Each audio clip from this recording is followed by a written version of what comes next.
Eu tenho quase certeza de que você já viu, ou pelo menos já ouviu falar, em Sweeney Todd, o Barbeiro Demoníaco da Rua Fleet.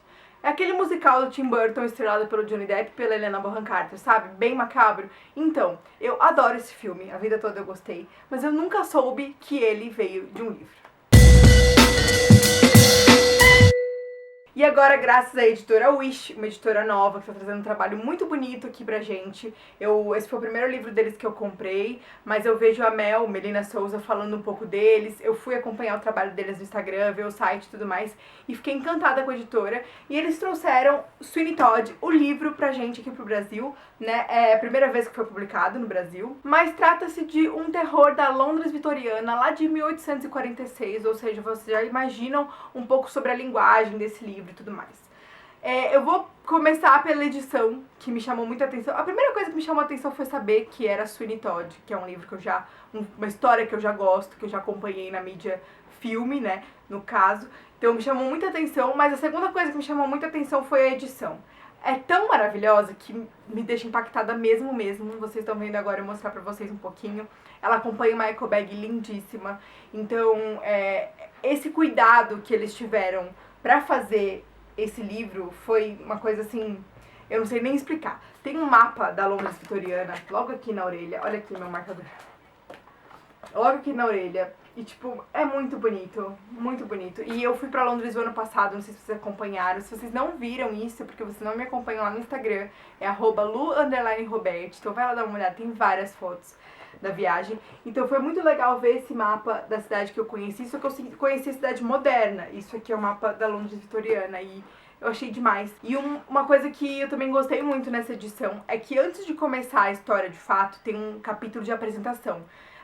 Então eles introduzem a gente tanto nesse universo que o livro vai contar, quanto em como é que essa história surgiu mesmo. Houve boatos de que tinha realmente um barbeiro na Rua Fleet, lá em Londres, que matava as pessoas, seus clientes, e a partir daí escreveu-se essa história. Ela foi escrita a duas mãos, pelo que as pessoas sabem, mas eles não têm muita certeza de quem é o autor original da história, porque ela foi publicada de uma maneira muito diferente da que a gente conhece, né, dos livros que a gente conhece hoje. Aqui nesse cantinho tá escrito Penny Blood, e aqui tem um símbolo da libra, né, esterlina, e tá falando que custa one penny, um centavo de libra.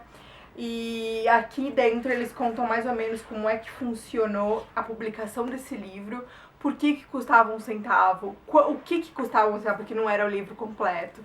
Eu acho que é bem legal, uma coisa de vocês lerem, descobrirem tudo que aconteceu para esse livro ser lançado, esse e tantos outros, mas esse aqui ficou tão famoso que tá na minha mão agora, né? Mas uma coisa que eu queria mencionar, que eu achei legal de se ler aqui na apresentação, é que eles lançavam capítulos semanais, tipo em banca de jornal, assim, e eles custavam um centavo. Então, isso que é muito legal, as pessoas esperavam na próxima semana para saber o que estava acontecendo na história, como se fosse hoje uma série, uma novela, que as pessoas acompanham e ficam esperando o próximo episódio. Aqui as pessoas esperavam o próximo capítulo impresso, sendo vendido por um centavo de libra.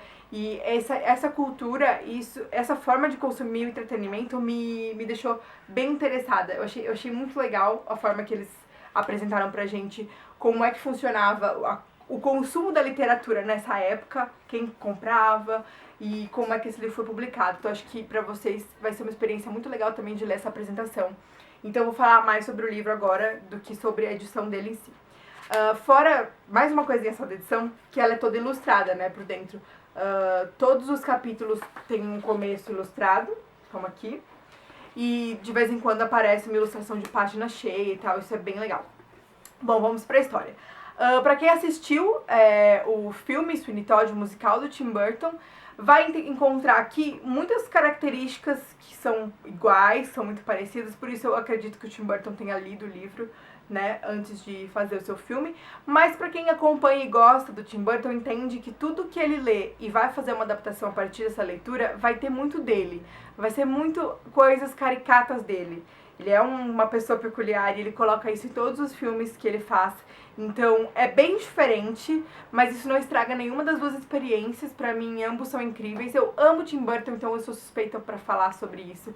Tudo que ele faz, eu gosto. Não porque, tudo que ele fizesse, ele escrever a lista de supermercado, eu gostava. Mas todos os filmes que ele fez, que ele dirigiu, que ele escreveu, que ele fez mil coisas que ele faz, ou os livros que ele publicou, eu sou bem apaixonada, eu gosto da peculiaridade que o Tim Burton coloca nas coisas, mas isso pode ser tema para um outro vídeo. E aqui não vai ser diferente, né?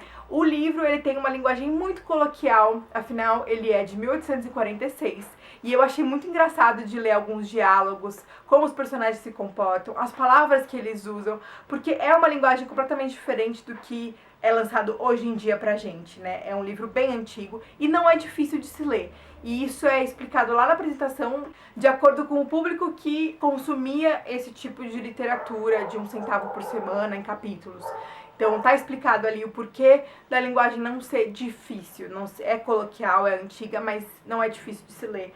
Então vai sem medo se você tem se você tem uma barreira com clássicos por conta da linguagem, vai sem medo aqui. Você vai encontrar palavras diferentes e formas diferentes de contar uma história, mas nada vai te impedir de ler esse livro. Você não vai deixar de entender nada, sabe? É isso que eu tô querendo dizer. Mas o que eu achei muito engraçado foram os diálogos longos e muito explicativos. Uma coisa rápida que eles tinham pra falar um pro outro, eles demoravam horrores pra dizer, porque era o tipo de linguagem que se usava na época, né? Então, assim, eu tô falando com uma pessoa, e aí eu vou explicar, eu não sei, assim, agora dar um exemplo, mas vamos supor, a pessoa fala pra mim assim, Lúcia, eu tenho um grande segredo pra te contar, mas se prepare, eu vou falar da melhor maneira que eu puder, não vou te fazer se sentir desconfortável, nem nada assim, mas é um grande segredo, espero que você esteja preparada pra isso. Então, eles repetem várias vezes, aí a pessoa responde uma coisa que ela nem precisava responder, como por exemplo, eu tenho certeza de que você vai me fazer sentir confortável ao falar o que você tem que falar, e eu já estou confortável desde já, por saber que você não vai falar nada assustador, sabe, tipo umas coisas que não precisava falar, a pessoa podia só falar, tá bom, beleza, continuei, e aí, tipo, mas é uma época muito diferente, uma linguagem muito diferente, e é engraçado de perceber essa diferença de diálogo de um livro tão antigo, né. Fora isso, achei engraçado que os personagens falam sozinhos. E, mano, é muito bom, porque ele é narrado em terceira pessoa, ele já tá contando a história de um outro ponto de vista, e aí ele coloca diálogos dos personagens falando sozinhos, porque ele não tá narrando, né? Então ele não coloca como um pensamento, por exemplo, Lúcia pensou, ele coloca uma barrinha de diálogo mesmo, e aquela pessoa fica falando aquilo.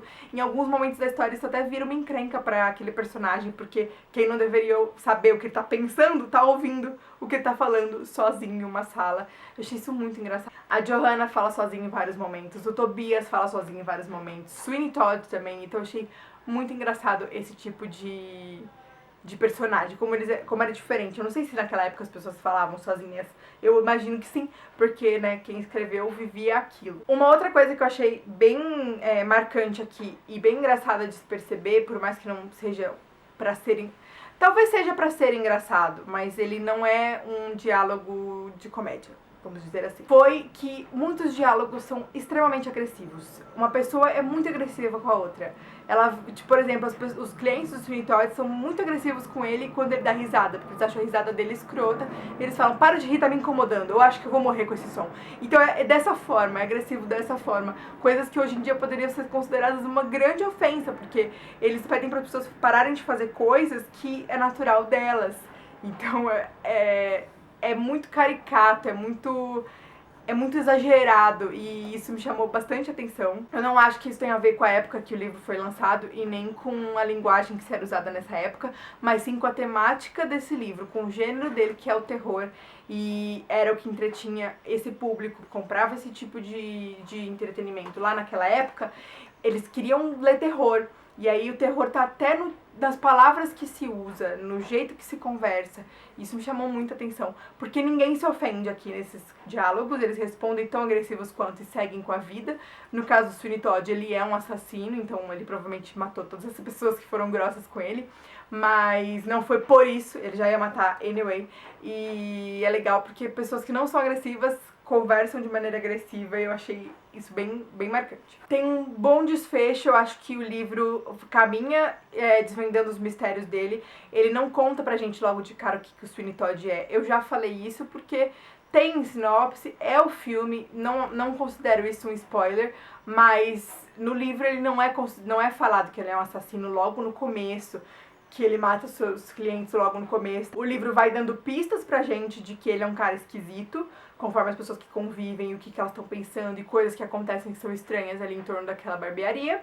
Mas ele vai desvendar isso pra gente mais pra frente. Não vai ser no final, mas vai ser mais pra frente. Ele vai começar a falar de fato e lá pro final ele vai realmente mostrar um caso e tal. Então eu achei legal a ordem que as coisas acontecem, o ritmo que as coisas acontecem. No caso do livro, comparando com o filme agora, o Sweeney Todd não tem nenhum motivo pra fazer o que ele quer fazer, pra matar as vítimas, e ele não tem nenhuma vítima específica como no filme. No filme o Tim já colocou uma história pra esse personagem a mais pra gente ter simpatia por ele, pra gente querer que ele se dê bem e tal, porque ele foi injustiçado e a partir daí que ele virou o que ele virou.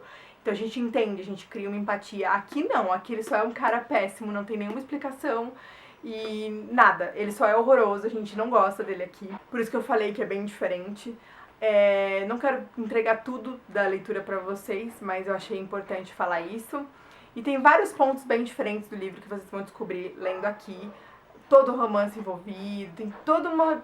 É tudo bem diferente. O que eu acho que é bem igual são as características do Sweeney Todd. Ele é descrito no começo do livro, né, a aparência física dele, e eu acho que o Tim pegou tudo que estava escrito aqui pra colocar no personagem que ele criou pro Johnny Depp. É incrível a visualização do personagem pensando na descrição que a gente tem no livro. Outros personagens também são colocados aqui, nem tanto quanto a descrição, mas eles existem, eles têm a relação que eles têm conforme o filme, às vezes não tão profunda, outras sim, então existem vários tipos de relações aqui. E no filme eu sinto que eles criaram uma outra história baseada nesses personagens e nos pontos principais dessa história, mas eles criaram outra coisa. Tiraram coisas aqui que são coisas de livro, que são descrições longas, que se trata de lugar e tudo mais, mas colocaram lá umas outras características de uma história que não existe aqui. E tá tudo bem, eu acho que são duas histórias, eu acho que outras coisas aconteceram com esse personagem e pode ser legal mesclar essas coisas, mas pode ser que eu ache isso só porque eu já sou fã do filme. Não é um livro leve, não é um livro tranquilo de se ler, é um terror, ele tem seu peso, ele tem sua linguagem diferenciada, então eu não vou te dizer, ele tem o quê? Quantas páginas? 313 páginas, então não é um livro que você vai sentar e ler em um dia, talvez sim, pelo seu ritmo de leitura, mas ele não foi feito pra isso, inclusive ele foi feito pra ler um capítulo por semana, né, mas você vai digerindo ele, e tipo, eu li às vezes à noite, eu queria ler outra coisa depois, mais leve, pra eu dormir, porque se trata de um terror, ele não dá susto, ele não fala de monstro, mas ele fala de assassinato, de uma cidade que tá correndo vários perigos, de pessoas que desaparecem, então, tipo, tem toda essa problemática aí que deixa a gente com esse peso. Mas é proposital e ele cumpriu sua missão. Então, assim, sinceramente, pra mim o livro é incrível, perfeito. Eu super indico. A editora Wish fez um trabalho incrível nessa edição. Eu espero que eles tragam mais livros assim que a gente não sabia que a obra vinha da literatura e de repente trazer pra gente dessa forma. Eu amei. Tem uma pessoa aqui que quer falar uma coisa pra vocês. Eu amei. Fala que eu amei. Eu amei. Você amou? Não é a coisa mais linda do mundo? E é mais ou menos isso que eu tinha pra falar dessa obra, eu adorei, indico. Se vocês já leram, comenta aqui embaixo pra mim. Se vocês não leram, vão lá ler e depois vem comentar o que vocês acharam pra gente conversar, tá bom? E não esquece de se inscrever aqui, de comentar as coisas pra mim, de ativar o sininho, de dar seu like, de mostrar pros seus amigos e de me seguir lá no Instagram pra vocês acompanharem. Eu postei fotos do livro também, eu falei no Stories quando eu tava lendo, então se você me acompanha lá, você já viu isso. É isso. Tchau e até o próximo vídeo.